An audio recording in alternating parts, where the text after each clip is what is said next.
Even if dreams can show us the future, this dream did not make sense. Must I never pass a lorry on a clear road?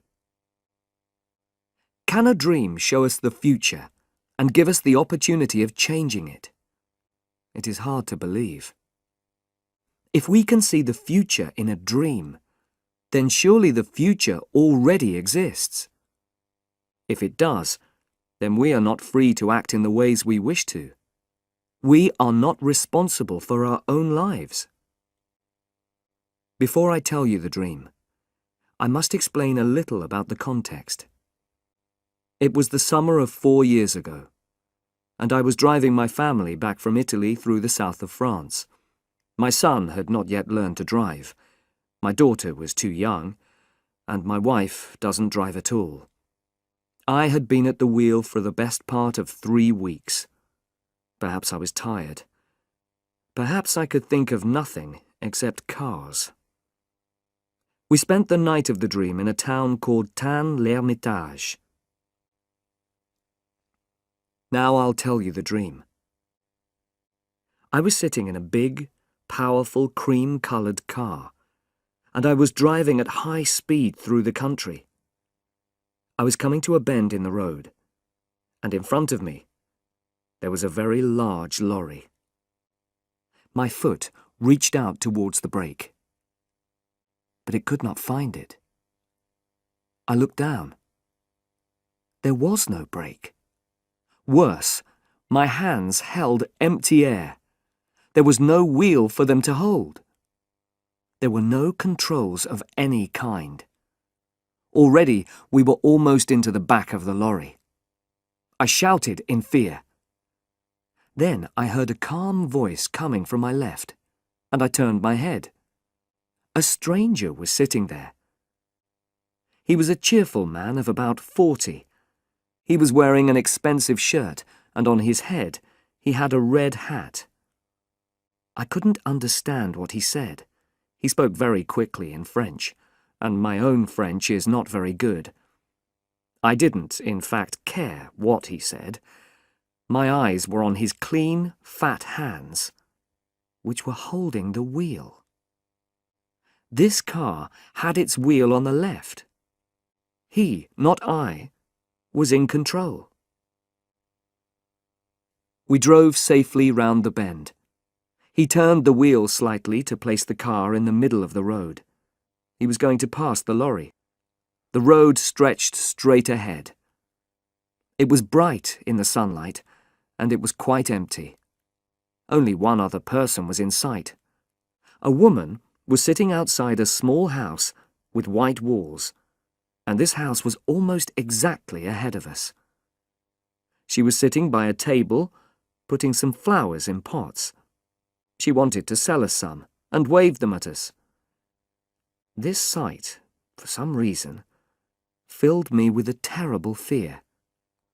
The flowers made me think of death and our final resting place. At this moment, we were level with the lorry and ready to pass it. But then the lorry began to turn away from the side of the road towards our car. It appeared that the driver was doing this on purpose. The stranger by my side shouted loudly and tried to move out of the way. There was a terrible noise from the back of the car, and then an explosion. The earth seemed to turn over, and the noise of flames burned in my ears. At that point, I woke up in fear. I was very worried by this dream, and could not sleep again. It seemed to have a message, and I wanted to explain it. Even if dreams can show us the future, this dream did not make sense. Must I never pass a lorry on a clear road?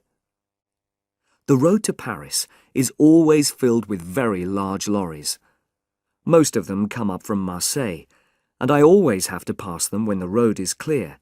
I can't drive slowly behind them forever. No, this was not the meaning of the dream. At its heart was some kind of fear. I had to recognize my fear, and then I could forget all about it. I thought about my driving during the last 3 weeks. I tried to remember all the lorries and all the small white houses. I thought of all the cars which were painted cream. I remembered nothing of any great interest. I had imagined that the road in the dream must be in France. It was long, empty, and straight. But then I remembered that we had passed the lorry on the right. So the dream was about a road in England. In England, all cars keep to the left. Immediately, I remembered something. 2 years before this, I was travelling in the north of England. An American and I were making some radio programs. He had brought his car from America, and of course, the driver sat on the left side. The brakes and other controls were also on the left. But the colour of his car was not cream. The American was a careless driver, and often passed other cars against my advice. Remember that I was in a better position to see. I was sitting on the right. Once, just after Nottingham, he played chicken. You probably know about chicken. It is a game that is played on the roads. It is becoming more and more popular in America because long journeys are often very dull. You just move your car into the middle of the road and stay there. When another car appears, it comes towards you in the middle of the road. The driver who turns away is the chicken. Quite often, neither driver turns away. I expressed my displeasure at this game in language that the American could not fail to understand. We did not play it again, but it had probably left its mark on my mind. So then, when I was asleep, I experienced it all again in a dream. I also remembered something else while I was having breakfast. When we played chicken, it was an uncommonly windy day. We stopped at Chesterfield, and the American bought a hat. It was a black hat, not a red one, but in dreams details are not always exact. After this, I forgot about the dream until the afternoon. The big French lorries often play their own game. They stay in the middle of the road, and you can't pass them. You have to stay behind them. Sometimes you have to follow them for endless kilometres, although the roads are almost completely empty. This afternoon, we were following a large vehicle which was making terrible noises. When I blew my horn, the driver moved to the side of the road. But it was the wrong side. He was driving along on the left instead of keeping to the right. There was enough space on the right for me to pass him, but to do that would be wrong. So I just followed him for a few kilometres, and I told myself not to pass him. I considered the situation from every point of view. I could certainly turn my car more quickly than he could turn his lorry. It was a very big, heavy lorry. Could I perhaps pass him quickly on the right before he could do anything? If he turned to the right, though, he could easily kill us all. He probably wanted a bit of fun, but he might want an accident. If he killed us, nobody would say it was his fault. The law would be on his side. The road ahead was quite empty, and went on for many kilometres. I drove more slowly until some distance separated us. Then I increased my speed as much as I could. I drove towards that empty space beside the lorry. My car was moving at about 110 kilometres an hour. The front of my car was almost level with the back of the lorry.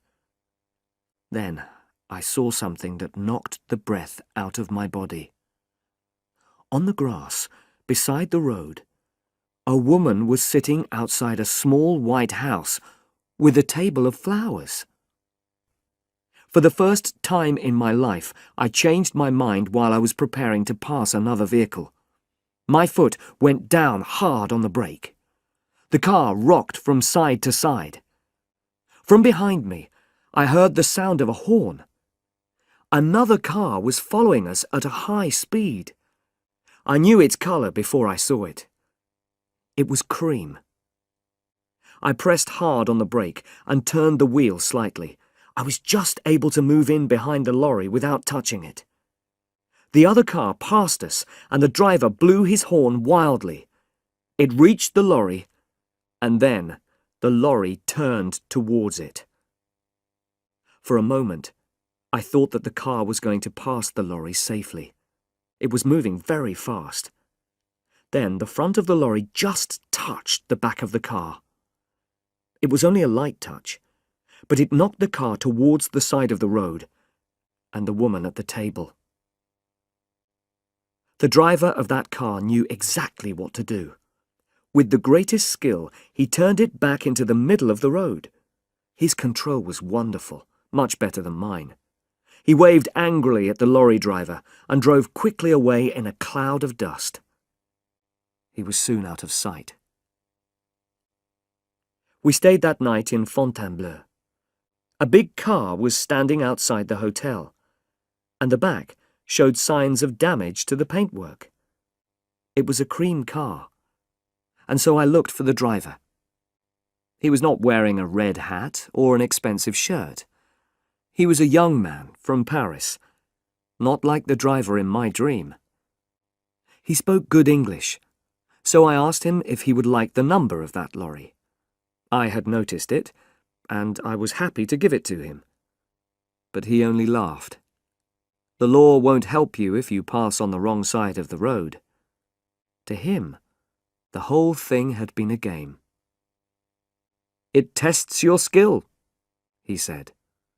"If the car is powerful enough, you can do it. But you couldn't do it.